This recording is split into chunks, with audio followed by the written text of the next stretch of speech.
being on the other side and then not being on this side? How hard is it going to be for defenses to slow this guy down? What does he bring to the offense? Man, I tell you what, he does a lot for the offense. He's a guy that can play in the backfield. He can be out in the slot running routes. He can move into the backfield, get those fly sweeps.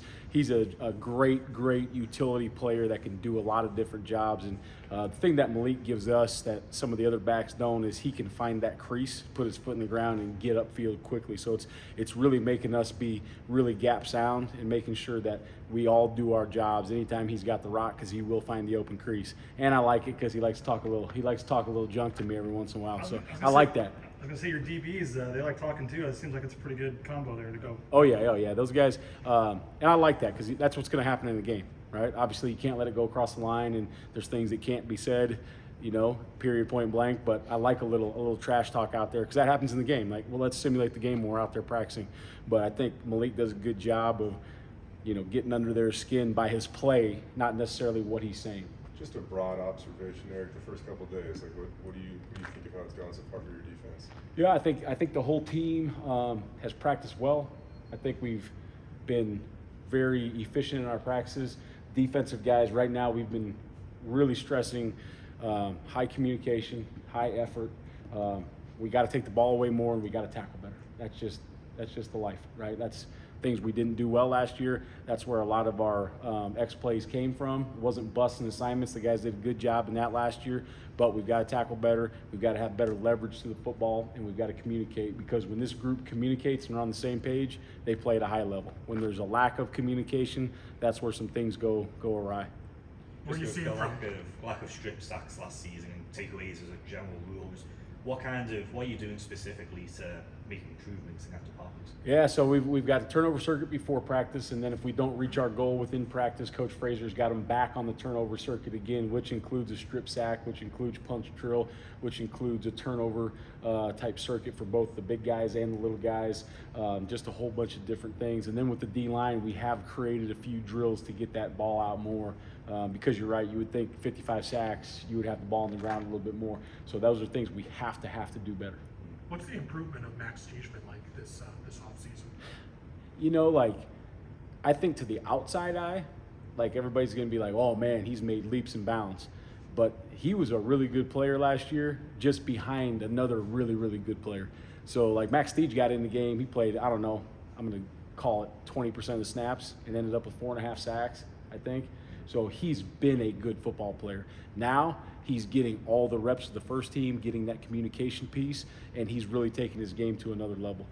Really excited for Max. I know you root for all your players or whatever, but I'm just the guys with stories like that coming over from the international. He was telling us how he got here and went on a caravan, is riding in the back of the van, going to all the camps, and Frank Miley found him. I mean, just guys with cool stories like that. Is that easier for you as a coach or fans, I guess, to kind of latch on to guys like that? Yeah, I think anybody, and it doesn't have to be a guy from overseas, it doesn't have to be, but any of those guys that have overcome all the odds to get to where they get and be thankful for what they get, be appreciative for what's given to them, how they're coached, take notes. And it doesn't have to be a guy from Germany. It's guys that came from the middle of nowhere, guys that come from the inner city that grew up with not a lot around them. Anybody that's beat those odds, those are the guys I'm rooting for. And I'm rooting for everybody on our team, but you got a special place in your heart for all those guys. Obviously, Ahmed and JVM were a pretty potent duo for you guys last year. Can Jaden and Max be that similar duo this year? I really believe they can. And not that, losing Ahmed is obviously a huge loss. I mean, he played last night for the Lions. I think he had 4 tackles. He's going to have an unbelievable NFL career. But I think he did a good job. Coach Fraser's done a good job of getting that next crew ready. And I think Max is ready to step up and play and fill Ahmed's role. And once he fills that thing, then let's take that thing to another level. In terms of you can't necessarily control, kind of, but not really, how many sacks you get. So in terms of what you can control and what you need to replace with Ahmed leaving, what can Max do in those regards? What can he control that will help fill what Ahmed left? Yeah, I think that there's a little bit different. Everybody's a little different, and Max can do a few different things that Ahmed couldn't do, and Ahmed can do a few different things that Max couldn't do.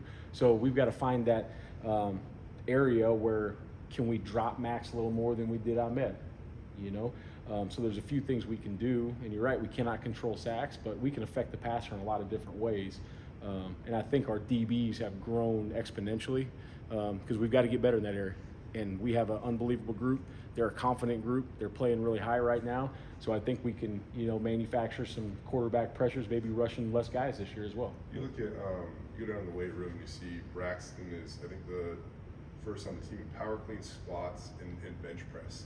How good of a position is he in going into this season? I mean, really good. This is third camp I've seen him in, the best I've seen him look. He's playing at a very, very high level.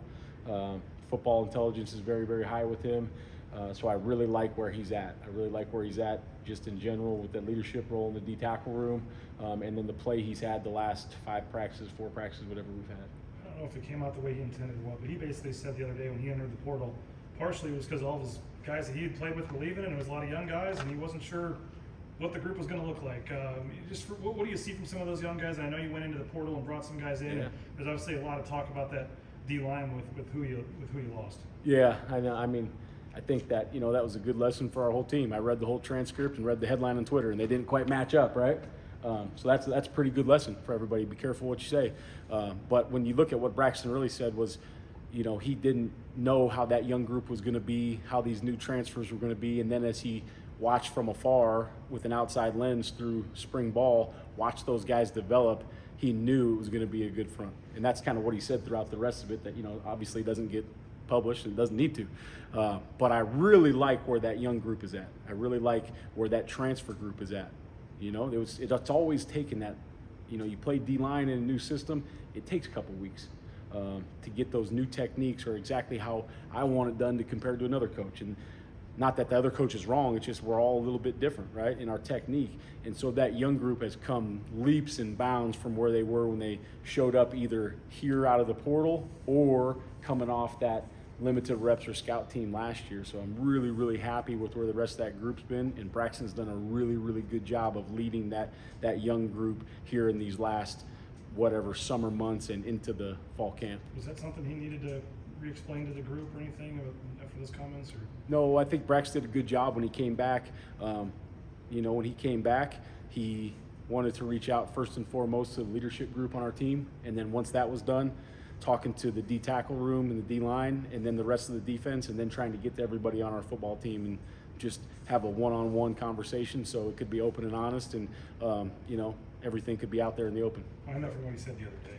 Oh no, because those guys are smart. Those guys are smart. They read the whole thing. They read the whole thing and they know what happened. How much more at ease are you seeing him line up in the middle of your defensive line? Yeah, I mean, it's always good when you have all you have all conference player in the middle. That's a good thing. Now hopefully we can develop one of those other guys to be an all conference player, right? Like I thought Herb Gums was an all conference player. He didn't get that credit, but to me Herb Gums was, if not the best defensive tackle in the league, he's one of the top couple. So I want to get another guy up to, if it's not all conference, it's a Herb Gum level, right? The middle of the defense has to be good. You have to stop the run, or else the rest of the stuff doesn't really matter. So we've got to put focus there. You mentioned the DBs, whether it's Mickey or Ganter or some of the new guys that have come in.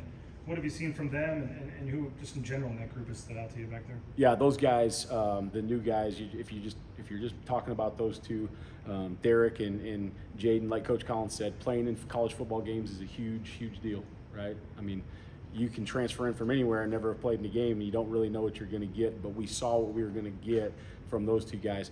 Derek is a young guy that's really going to develop into a good player. He has come lights out here in the last couple weeks. Jaden Mickey, extremely high football intelligent guy. He's made some big plays the last couple days. I think as he felt his way through joining this team, and now he feels real comfortable, he is communicating, he's talking.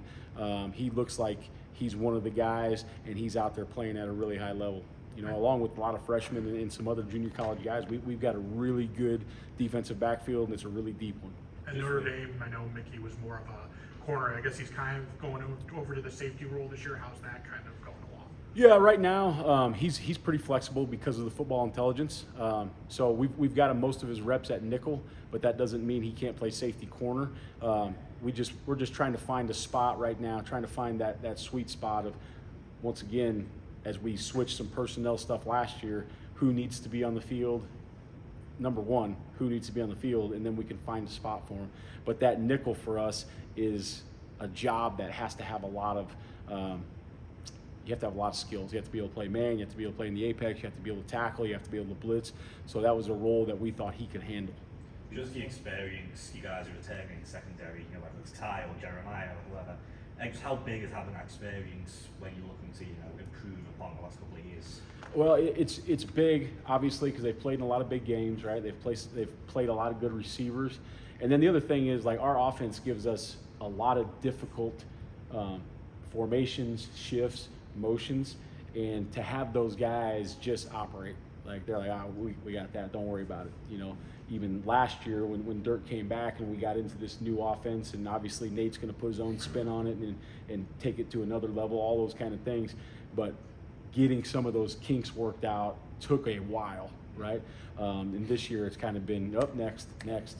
So having that, so we can really get to technique work, we can really get to how we're going to play this route combo, all those things is a huge benefit when you have experienced guys.